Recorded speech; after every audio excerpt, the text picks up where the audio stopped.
Well, hey, we're getting alone a little bit and just talking about how though we feel lonely sometimes, we are never truly alone. And so we're inviting God into our days together as we're working through this series as a church, talking about being alone in this culture, in this world where if you're one of God's people, if you're following His kingdom first, you're going to feel alone sometimes in that. But that may be affirmation that you are actually part of God's kingdom. And we're closing out the series talking about parenting. And I'll tell you what, parenting is one of those things that makes you feel alone sometimes. I remember the first time when we left the hospital with our first child, Cadence. I remember putting the car seat in the car. You know, the lady had to come out and inspect it to make sure that we strapped it in right and did a good job with the car seat and got her locked in. And we put her in the car and then we shut the door and the lady said, "Good luck.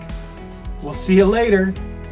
And she left and I got in the car with Amanda and I thought, is she really just gonna leave us with this child? Like don't I need some kind of class or some kind of certification to take this kid home, right? I mean, I just get to take the child home and I just all of a sudden felt really alone. Like parenting is gonna be hard. I had no idea what I was getting myself into, but what I knew was that it was gonna be a challenge and I was gonna need people around me in the journey. And as I have parented for a little while now, what I've seen is that children make their own decisions, don't they?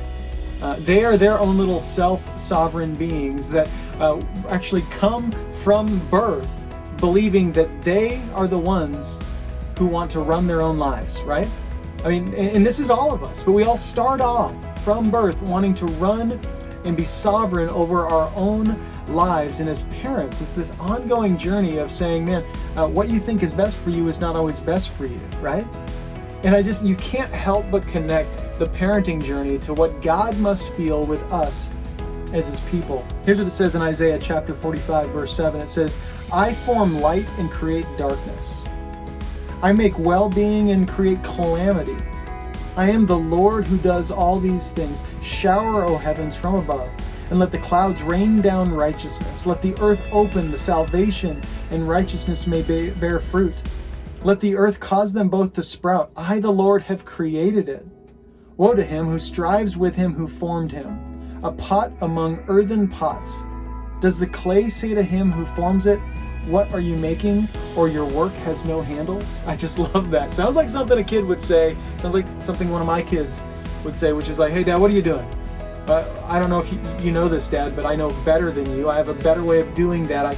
I actually understand more than you. I'm maybe a third or a quarter or less of your age, but I know a lot of stuff. And so this is really a challenge as parents, and it makes us feel really alone when our kids come up against us. But what we must realize is that we are all born that way. And you need to realize that you are more like your kids than you realize. You're more like your kids than you know. And as you see your children and as you get frustrated with them, and I do this all the time, I find myself judging my children for their behavior. I can't help but look back at myself and see, you know what, this is exactly what I do to God. I shake my fist at Him. I wag my finger at God and say, "Do you know what you're doing up there? Because I could do it better." And so know this, you're not alone as a parent. If you have felt that way before, I have too. And most parents have. But again, lean into community, lean into the people around you, find your people as a parent. We're here to help you do that. Make sure that you join us every week for church and bring your kids. I want to encourage you to do that. Bring your kids to ACF Kids and help them to be discipled right now toward the things of God. We love you, ACF.